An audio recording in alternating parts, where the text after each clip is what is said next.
Welcome to Love Your Family Again and Again and Again and Again, the podcast where we focus on parenting with love and clarity. I'm Dr. Marcie, a family culture expert who for over 20 years has been helping parents to create happy and strong families. Welcome, welcome, welcome. I am here today with Martika, and I am super excited to talk about her kiddo. But before we do that, you need to know who Martika is and who her kiddo is. So Martika, welcome. Hi. Please tell us about your family. Okay, well, I'm Martika. My partner Maxwell and I have a 2.5-year-old named Miko, and we are all born and raised in New York City. And I know you just had an anniversary with Max. So how long have y'all been together? We have been together for 8 years this time around. We Yay! dated in high school, broke up, and got back together as adults. Amazing.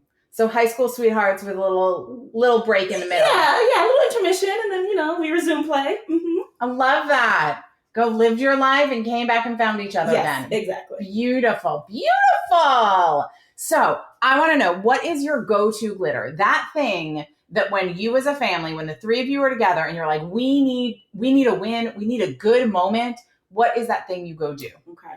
One of the things we really like to do is Miko loves the Children's Museum. So we like to take him there on the weekends or on a day when it's rainy and we can't go to the park. And we kind of let him play around and really enjoy and explore. He loves the water play and the sand play and climbing. And we also are able to play with him. It's super interactive. He also loves a good Harry Potter movie. So yeah. Wait. At 2.5, he's into Harry Potter. He's not scared. No, he loves Harry Potter. Does he a little magical on his own? Yes, he has his little wand. He is definitely a Hogwarts student at this point. And which school would he be in? For me, he would be in Gryffindor. Okay. His father would probably say Gryffindor as well. I'm going to speak for him. Yeah, Gryffindor. Great. Yeah. Great. Mm-hmm. He's not here. You get to speak for him. Exactly. As long as we're kind, because that's one of the rules here. We don't tear anybody apart who is not here. Yes. So we don't tear anybody apart even when they are here, because that's not helpful. But yes, we're Gryffindors. All of you. All of us. Love it. Okay. I support this. All right. Yay. I can just picture Miko running around casting spells to make everybody happy and fun and goodness and laughter. Yes. So good. Definitely what he would do if his wand were functional. And really functional, like in Harry Potter. Wait, are you trying to tell me that he doesn't run around your house casting actual spells that make you and Max laugh all the time? Well, he does. Yeah. Now that I think about it, you're right. Yeah. It works. It's not Harry Potter magic. You can't watch the flicker come out of the wand. It's magic for sure. But it works. Yes. Yeah. We all need a little more magic in our lives. Mm-hmm. Mm-hmm. All right. So we have Harry Potter movie night and we have interactive Children's Museum. Mm-hmm. These are great options. Yeah. And the last one is the park. I mean, he loves the playground. He loves the slide and he loves the swing. So he's a human in action. Yes, very much so. Mm-hmm. Very much so. Okay. All right. So let's chat, because I can just hear in that tone that maybe some of his action is what we're going to chat about today. Yes. So let's dive in, because we could talk about all the goodness in your family for days and days and days. And my specialty is reframing and problem solving the more challenging moments of family. So let's talk about that. What's the biggest thing on your mind these days? So recently, Miko was diagnosed with autism. And that was actually very relieving because Max and I could notice changes in his behavior, or just little things that he would do that were, I guess, quote unquote, out of the norm. And the first time we went to his doctor to ask about getting the early intervention, they were kind of just like, oh no, he's fine. He's still developing. But Max and I were like, yeah, no, we are with him day in and day out. You're getting a glimpse. We feel like we need this. And we pushed pretty hard, and we got the evaluation and the diagnosis. So it kind of does explain some things that we were questioning in the past. And I think now it's for us to figure out how to navigate and be the best parents, knowing now how his brain works and how he operates. Okay, so I just want to reflect a couple things Yes. in there. One, you said that you feel relieved that you got the diagnosis. Yes. And I want to highlight that as something huge because for so many people, any label, but especially a diagnosis on the autism spectrum, feels devastating and heartbreaking and other words that I don't want to put into your space. Yeah. The fact that you felt relief because now you understand how he works delights me so, because that's what they're for. Right? The label, the diagnosis, the evaluation process is to help us understand how he is experiencing the world. Yeah. Therefore, you can get him the help that he needs so that he can be the best version of himself. When we don't know, we can't help. We can't help in the way that he needs. And not all of us learn the same. Mm-hmm. Even without a diagnosis, you and I think and experience the world differently because we're different humans. But now you know the flavor of how he's experiencing the world. Yes. So I want to really honor to you that relief is unique and wonderful and magical. Yeah. It also means you're going to be able to support your son that much faster and fuller. And I also want to reflect that to whoever's listening right now, that if there is news that they receive that doesn't seem like it is something the world reflects as positive, that doesn't mean that it's not. Right. Agreed. Because this is actually really great news. The other thing I want to reflect is that you followed your gut. You were like, there's something going on with my child. 100%.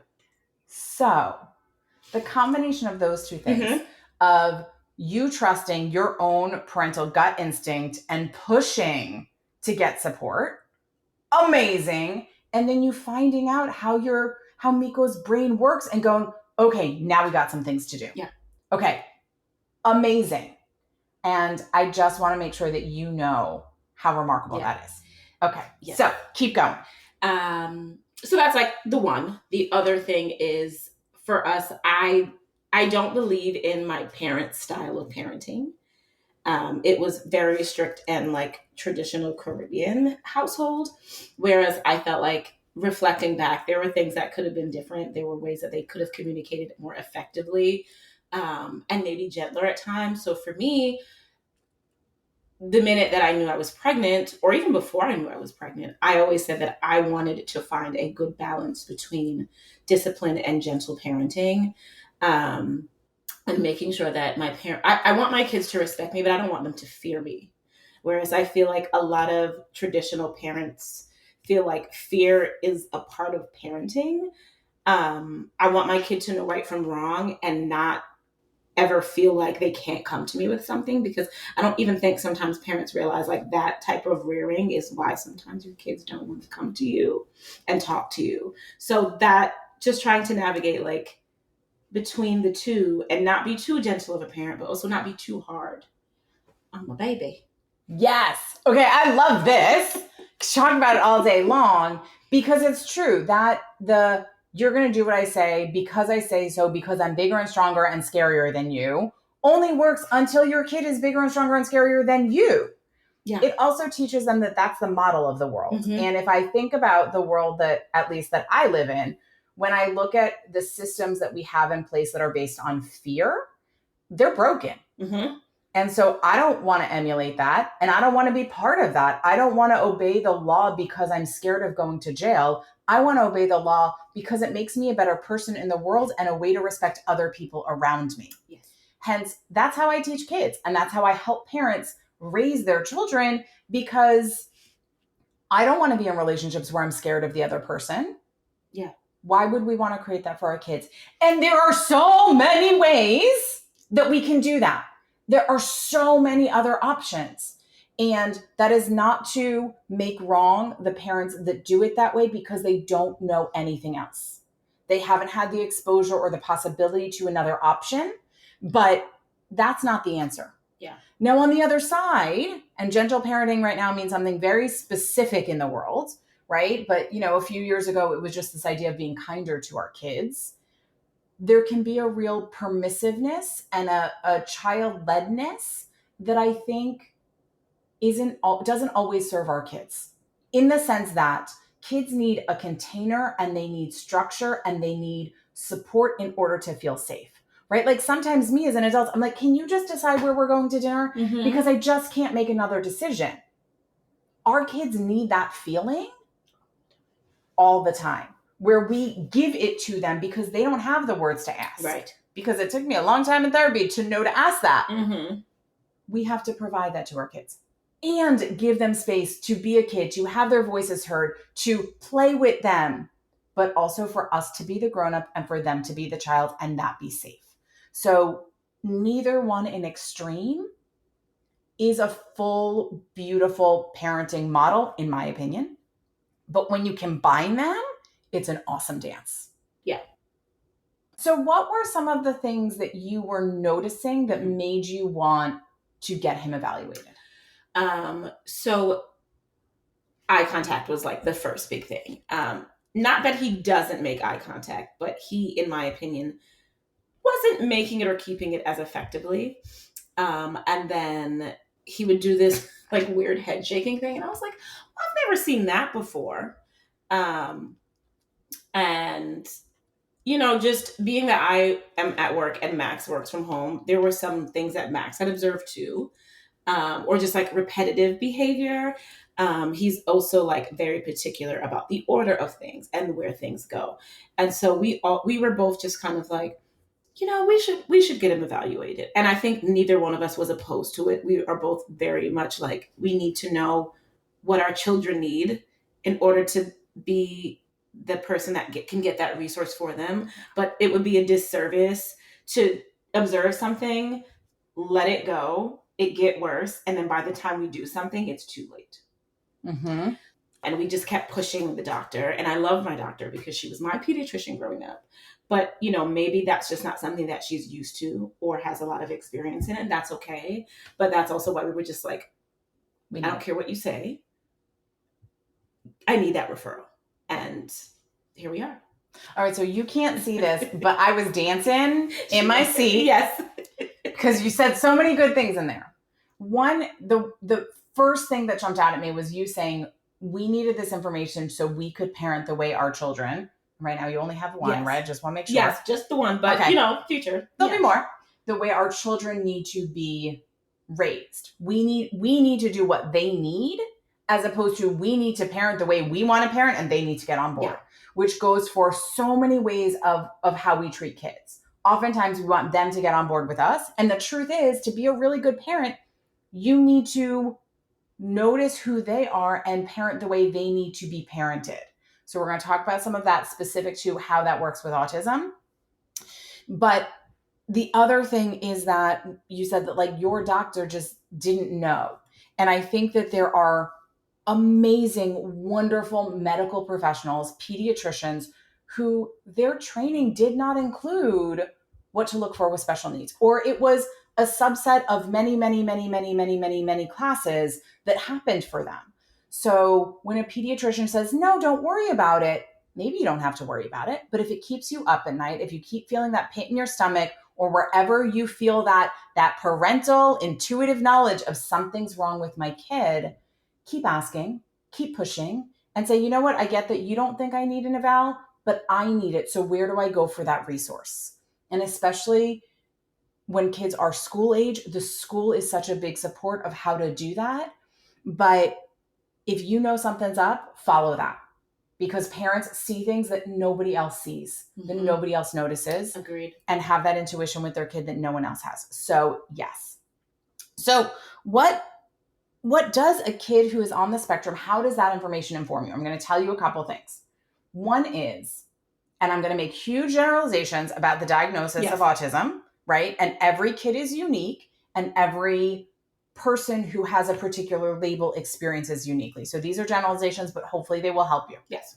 One is they are very specific. They think often in linear terms. So it's right or it's wrong, it's black or it's white, it's left or it's right. Like there's not a lot of gray in their world. How do you parent from that place? It means you got to be very clear. The clearer and more specific you can be, the easier it is going to be for him. So if you want to go to the park and he wants to go to the park, if you say we're going to the park soon, he might think soon means one thing in his head and you think soon means something else. and you're going to have some behavior around that. But if you say, we're going to go to the park in 10 minutes and you set a timer, then when he's anxious, you're like, the timer hasn't gone off yet. We're not going to the park yet. The trick for you is as soon as the timer goes off, you're walking out the door. Yeah. So shoes are already on, right? And you can set up the routine of, did the timer go off and you're walking out the door? Or does the timer go off and now we put on shoes and our coat and now we're walking out the door? But whatever routine you set, he's gonna like take as, written in stone. And so make sure that you're thoughtful and that you and Max sit down and go, okay, well, what do we want the bedtime routine to look like? Because he's going to want it to be the same every night. What do we want the morning routine before he goes to school to look like? Because he's going to want it to be the same. There's going to be huge comfort in that type of clarity for him. The other big thing that I think of as uniquely for kids on the autism, but helps so many others as well, is they are visual learners.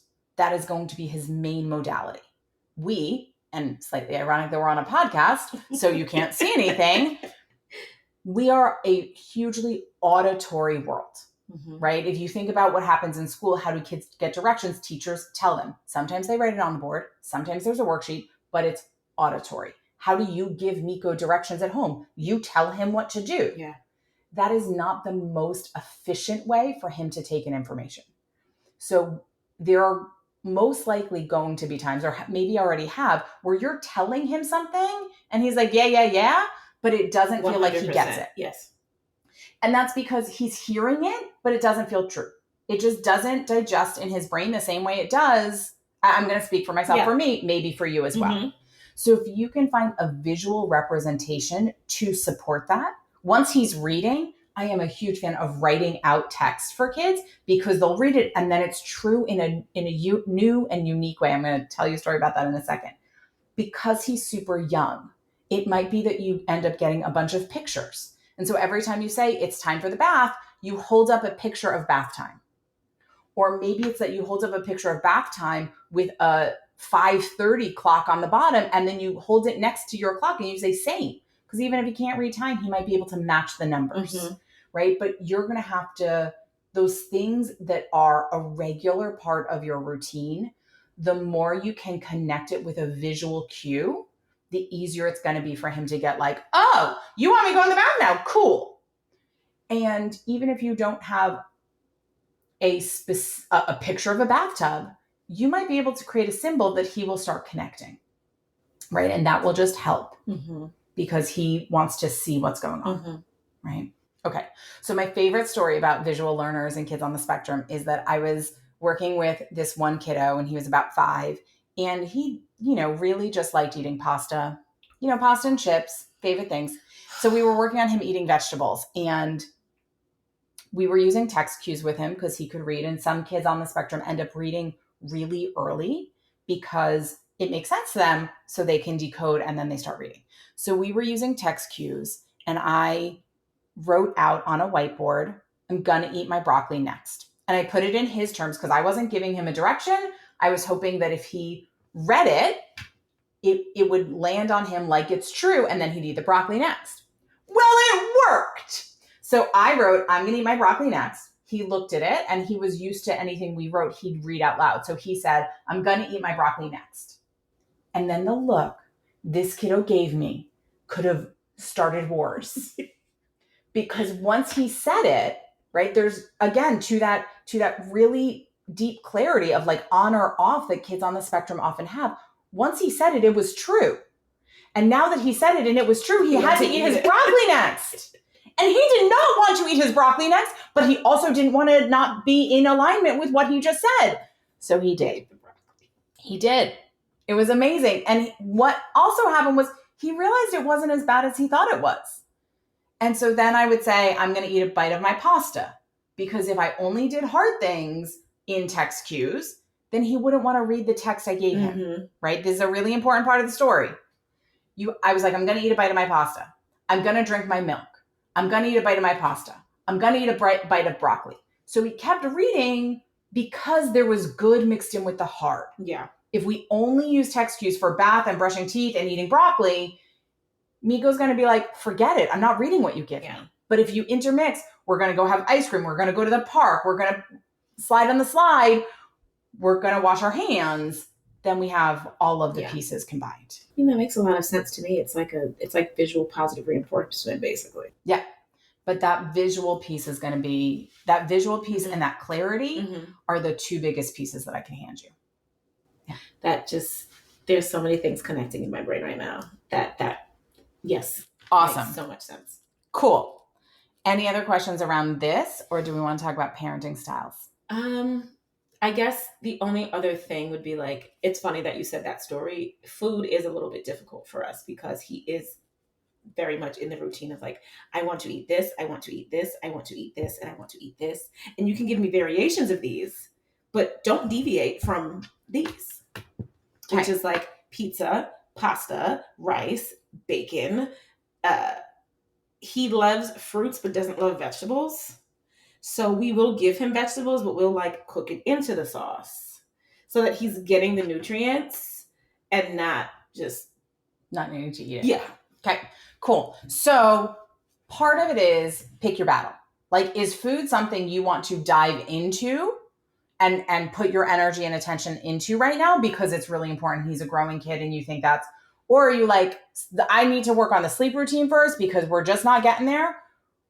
Doesn't matter. The truth is, it doesn't matter, but pick one big area at a time. Because otherwise, you get overwhelmed and it's too many things and everything else, you let it be as it is.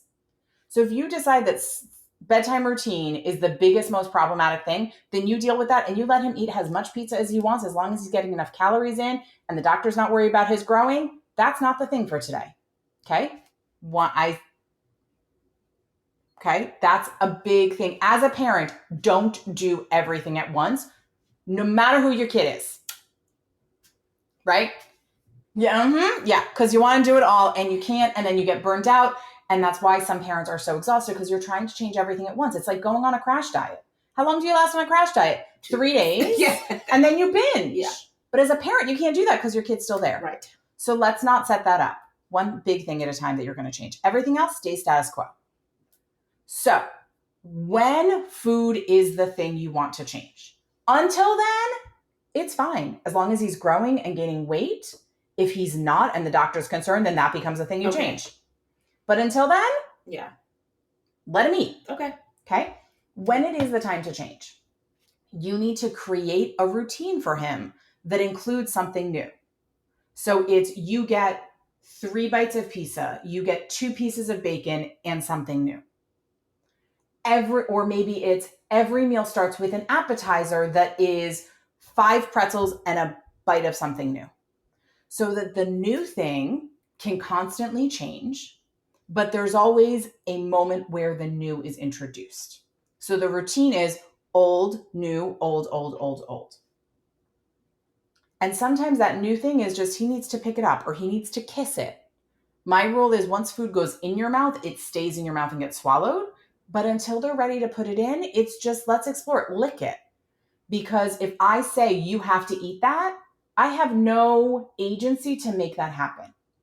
So it's more what does it feel like on your lips? Touch it to your lips. I'll touch it to mine. The one other thing I would say about introducing new foods is make sure it's something you eat and eat it around him and eat it when you're asking him to try it. Because if it's something that either you or your husband are saying, oh, that's gross, I hate that. You're not going to get him to eat that. Right. It's just not going to work. Yeah. He also is very good at reading like our energies and when we don't like something. Mm-hmm. So he would immediately look at me and say, Mom, are you crazy? Like, just like, no. Yep. Yeah. So I would agree. I 100% agree with that. Like eating it while he eats it. Yes. And I might eat it for like a week leading up to that so that he kind of sees it around because kids sometimes get curious. If you're sitting down for family dinner and you're eating some carrots and dip, but not asking him to do anything, he might be like, and you're like, oh my gosh, these are delicious. They're so crunchy. This is so fun to eat. He's going to be like, Mom likes it. And then when you put it on his plate and you're like, here's the box for the new thing, you just have to touch it with your finger. He's going to be like, I've seen this. It's not completely new. Okay. Right. So it helps. And then I would do the new food for many weeks in a row. So I would have carrots be the new thing for a month as opposed to like, we're going to do a carrot today and a cucumber tomorrow. And because that's too much change of the new. Right. But the new has to have a place in the routine. Okay. That makes sense. Yes. Awesome. So let's talk about parenting styles, which I feel like is a huge conversation right now. I feel like there are so many experts, myself included, being one of the voices in the world, who is saying this is the right way. So I want to preface this conversation by there is no one right way to parent. Each family is unique. Each parent is unique. Each personal preference of how you exist and think and feel in the world is different. And therefore, you need to go and learn all the things and create the right combination for you and your family. So go and learn all the things. But if something's not working for you, that doesn't mean you're doing it wrong or that you're a bad parent. It means you're a great parent because you took the time to learn about parenting. And that piece isn't for you, even if it works for your best friend. Even if it works for your co-parent who is helping you raise your child, it might just not be for you. So, with all of that disclaimer put out there, Martika, what is the parenting flavor that is most kind of crunchy for you at the moment? So, well, I'm going to start. Like, I'm a very gentle parent, but I can be stern. And not that I don't think it's working, but I do think that as Miko continues to grow, there will be nuances and certain things that we need to tweak. And I think sometimes I'm too gentle. Because I came from this rigid, super strict household that I am on the complete other end of the spectrum in terms of like parenting. Okay. So I want you to think of an example of when you are too gentle for us to talk about while I share this thought. Okay. Which is, my rule for parenting tends to be when your kids are good and listening and doing what they need to be doing, be the funnest, gentlest, most easygoing parent ever.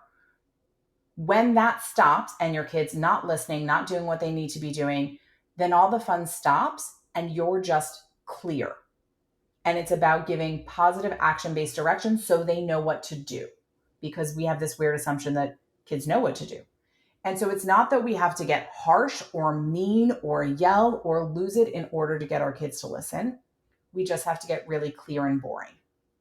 And all of those things that happen in the harsh, yelly place, we probably need to embed into our good moments because it's really funny when grown-ups yell. So sometimes those behaviors have to come in as reinforcers for good things. But when things aren't going well, we're just boring. Yeah. Okay. So with that said, So it's interesting because Miko doesn't really misbehave, right? But he is very, very strong-willed. So there was one day where he had this comb that had like a metal tip at the end, right? Which obviously he should not have had. And it was like a lot of, okay, Miko, thank you. May I have the comb? And Max was like, you need to have a more stern voice. And I'm like, yeah, maybe, but I feel like it didn't work. I say all of this, but I kept with a very gentle voice, and Max's tone was just a little bit more serious than mine. And Miko was immediately like, and I was like, but I said that. And Max was like, you did say that, but do you hear the difference in how we said it? I was very sing-songy, like, Miko, can I have that? Whereas Max was more like, Miko, you shouldn't have that. May I have the comb, please? So in the example you gave, it doesn't sound to me like Max was harsh. He was just clear. Yes. And he was clear. Yes. You can also be clear in a sing-song voice, but you were willing to repeat yourself. Yes, I was. My guess is when anytime Max uses that clear voice, he says it one time. And if Miko doesn't do it, he's going to get up and go make that thing happen. Yes. So if he said, Miko, that's not safe. Can I have the comb? If Miko didn't give it to him, he wasn't running around the house repeating himself. No. He was going to stand up, get there, and take the comb. 100%. You can do that with a sing-song voice. Miko, can I have that comb back, please? And then get up, walk over, and get the comb. Now, here's the question. How does Miko know the difference to when you are making a suggestion versus when you are telling him to do something? I don't know. Okay. So my suggestion for that would be if you're saying, can I have the comb? It's something he can say no to. Yeah. So Miko, can I have that comb back? It's giving him an option. It's a question. No, mama, it's mine. You can't have it right now. Thanks. That's a legit answer. But if you said, Miko, give me that comb in that sing-songy voice, now you've given him a direction. Could he still not follow directions? Sure. But then it becomes teaching him to follow directions, aka you getting up, going over and say, thanks, this is giving me the comb, and showing him what that's like in the same way that Max would have done it with his sterner voice. Sometimes the change in tone helps our kids know how serious we are, right? And we do that when we're sitting around having drinks with friends. We're just like, blah, blah, blah, blah, versus I'm at work and now this is a thing I have to do.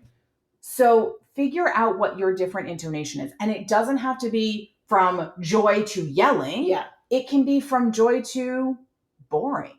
Like taking the intonation out, being flat so that he knows, but also be specific in the words you use. Questions are great. Ask him questions, but not when you actually are giving a direction. Directions are a different thing. Yes, you're correct. No, that's definitely, I think that is a big part of it, is that I do a lot of times phrase it as if I'm asking him a question versus I'm giving him a direction. Whereas Max is very direct. And so it yields better results. Well, because Miko's confused by you. I think. Like with all my love, he's just confused. No, and I get that. So it's on you as the parent to be like, oh, how can I make you understand, right? Like if your boss was like, hey, do you want to work an extra day this week? No. You feel like you can just be like, no, I don't. Exactly. If your boss is like, I need you to take care of this event that's happening, you're like, okay, I guess I'm going to have to move my plans around and I'm going to be there. Two different things. And so we need to remember that our kids are discerning that too. And if you're asking questions, but meaning it as a direction, he needs to learn how to be a mind reader from Harry Potter, which is not a skill that I think he has yet. So you have to get clear with your language. Okay. Is there anything else around this parenting differences of gentle versus stern that you want to unpack? I think that's the biggest thing. And then we're working on potty training, which is going. I don't know if it's going well, but it's going. It's going like he is eliminating in the toilet, or it is like you're just doing a lot of laundry? It's going as in he'll sit on it in the morning. Okay. And are you using the toilet with a seat, or are you using like one of the small potties? It's a miniature toilet. Yep. But other than that, he not interested. Okay. Is he holding his pee throughout the day? No. Okay. So he might not be ready then. Okay. So you want to see that in his diaper that he can go an hour or 30 minutes and his diaper stays dry, because there's a biological piece of it, right? In which our bodies start holding. If his body is not holding naturally, then he's what happened, like what babies do in their diaper is just anytime there's liquid, they release. If that's still what his body's doing, then he doesn't even have the unconscious control to hold and release, hold and release. So you just want to start checking how often. I mean, keep him interested, like show the potty, but don't make it a big thing. But you want to make sure that he can stay dry for 30 minutes in his diaper before you start potty training, because then in his diaper, unknowingly to him, he's holding and releasing and holding and releasing.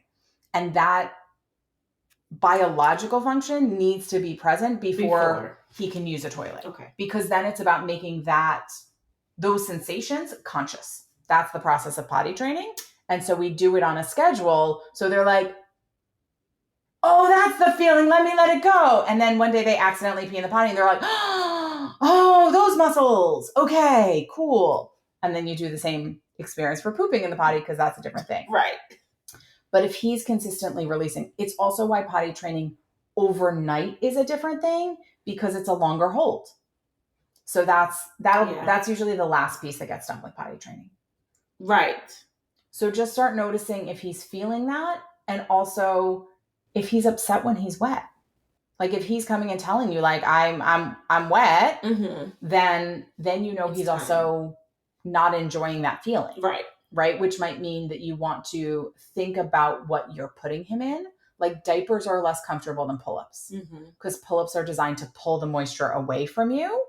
So when you're potty training kids, I actually encourage people to stay in diapers or in underwear because pull-ups actually make it a very dry experience. That's the entire function. So when you're out in the world, use pull-ups, but if you're home and potty training, if you're at the very beginning, use diapers, but if you're later on, you want to be in underwear because you want them to feel when they're wet. That uncomfortable sensation is part of what helps the potty training. So it's why some kids, parents will potty train like naked if you have space, like if you have a backyard and privacy and you can just like let them run around, because then you can not do a whole ton of laundry, but just feel it. Right. And for kids that don't have potty training challenges, that's a great way to do it. But for some kids, that's not going to work because they need more emphasis put on that contrast of when I need to go versus when I don't. That makes sense. So just notice, and then we can chat more about that in the future. Yeah. Okay? Thank you for coming. Thank you for having me. This was amazing. So what is your one big takeaway? No. Sorry, Elizabeth, please edit that. What is your golden nugget? Your one takeaway that you are going to make sure you do so that this conversation gets put into action? I think the biggest thing is leaning into that visual instruction, and making sure that we are communicating effectively and clearly and directly with Miko now that we understand how his brain works, how he sees the world, how he learns. I think that'll be huge for us and even huger for him. And it'll make our day-to-day a lot easier. His routines will go smoother. I like the idea of the pictures because he definitely is a like, oh, I know what that is kind of person. And I like it with times because he does recognize numbers. Awesome. Like anytime he sees a number on the street, he's like 2, 10. I'm like, yes. So that the fact that I know that he knows, I feel like that will also make his days easier. And he'll know like, okay, when the clock says this, I know this is supposed to happen. So I think that will, and I'm taking this home with me like today. Like, okay, guys, this is what we're doing. Yep. So I think that will be like the biggest game changer for us. Awesome. I love that. And it really, it's going to make things so much smoother. Yeah. As long as you remember that you have to make the things happen at the right time. Right. Right. Like we can't say we're doing this at 4 and then at 4 I'm taking a nap. Yeah, no. Right. Yep. That's the one piece that's so interesting with kids that you'll start to see is that, especially kids on the spectrum, if you say this is happening at this time and give them the visual, that's like a contract that you have made with them. So you need to hold it. And we as the grownups get to decide what we say. But once you say it, that's law. Yeah. That's how that goes. But I love that as your golden nugget. Yes. I think that is fantastic. Okay. Thank you for being here, for sharing so openly. Coming. Yes. Thank you for coming. Thank you for having me. I don't know. Thank me for coming. Thank somebody. All the things. Just all of the gratitude for the whole conversation and all of the wisdom that came through on both sides. And thank you for sharing so openly about your parenting journey. Yes. Absolutely. All right. Thank you. Have a great, amazing, fabulous day. And thank you for listening. I know your time is precious and limited. I'm grateful that you shared it with us today. What's your one takeaway? Just one small step can make a big difference. Make sure you know when new episodes come out by subscribing here and joining my mailing list at drmarcie.com/podcast. Do you want to be a guest on a future episode of Love Your Family again and again and again and again? Then go to drmarcie.com/podcast guest and let me know. Finally, do you need individualized help for your family? Then go to drmarcie.com/contact and connect with my team to learn how we can help you. Remember, blue skies are ahead and we're going to get there together.